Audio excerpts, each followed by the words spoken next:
Hello, I'm Vahid Lotfi and I am an Emeritus Professor of Management Science. In this video, I will demonstrate how to create a frequency distribution and a histogram using the Microsoft Excel. So let's get started. The data set that I intend to use for this demonstration consists of 125 real estate investment trust securities and their prices. As you can see, I have placed the numbers on column A and the ticker symbol in column B and the prices in column C. In order to do the frequency distribution, I am going to need the number of REITs, the minimum price, the maximum price, number of classes, and the class width. So there are two ways to do the number of REITs. One is just to put in 125. Another way is to use the count command. So this is equal to count, parentheses, highlight the range, place the cursor here, hold the shift down and end, and the down arrow, and close parentheses. So we get the number of REITs as 125. Similarly, the minimum is found by the command min, open parentheses, place the cursor here, hold down the shift and end, the down arrow, and close parentheses, and our minimum is 2 cents. Maximum, the same thing, equal to max, open parentheses, hold down the shift and end, and close parentheses. Maximum price is 98.42 cents.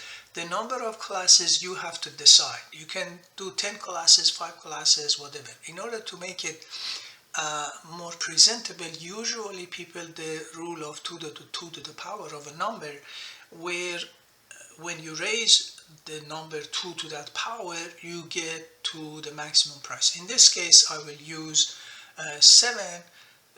So we use 7 classes, and we can now calculate the class width. The class width by definition is going to be equal to the difference between the maximum price and the minimum price divided by the number of classes. So we get a class width of 1406. For better presentation, I'm just going to change this to 15. So my class width is going to be $15. In order to construct the frequency distribution, I am going to need to construct what is called the bin column. And the bin column is going to contain numbers which are the upper limit of each class. So the first one is going to be 15 because the class width is 15. The second one is going to be 30. And now, in order to do the rest of the numbers, I'll just highlight these two and pull this down until I get to about 105, which is just above the maximum. Now I'm ready to execute the histogram command to develop the frequency distribution. The histogram command is within data analysis. So we click on data analysis and select histogram. For developing the frequency distribution, which is part of histogram, I have to identify the input range, and obviously the input range is my data, which I will select from here.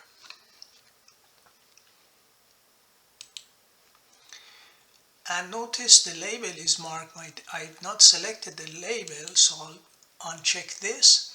Next, I'll have to do the bin range, and the bin range is going to be here. And finally, we have to select an output range. I'll just place the cursor here and click OK. And here is my frequency distribution. The prices of 0 to 15 are 66, between 16 and 30 are 28, and so on and so forth. Notice that I don't have anything above 105, so I can just delete this. And that is how we do the frequency distribution.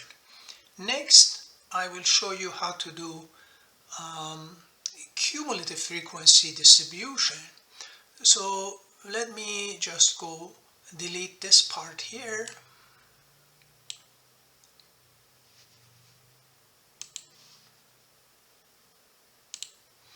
and go back to data analysis, select histogram again. Notice that everything is selected here, so in this case I will do cumulative percentages and click OK. And now I have a frequency distribution that also have the cumulative percentages associated with it. And lastly, I will show you the histogram. So let's go back to data analysis, histogram, click OK, and this time I would like to see the chart output and click OK. Here is my chart.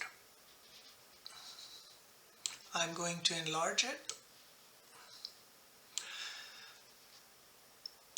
Notice that this is not a histogram, because in a histogram the bars have to be connected to each other. So I will double click on this, on the data, and then go back and reduce the gap,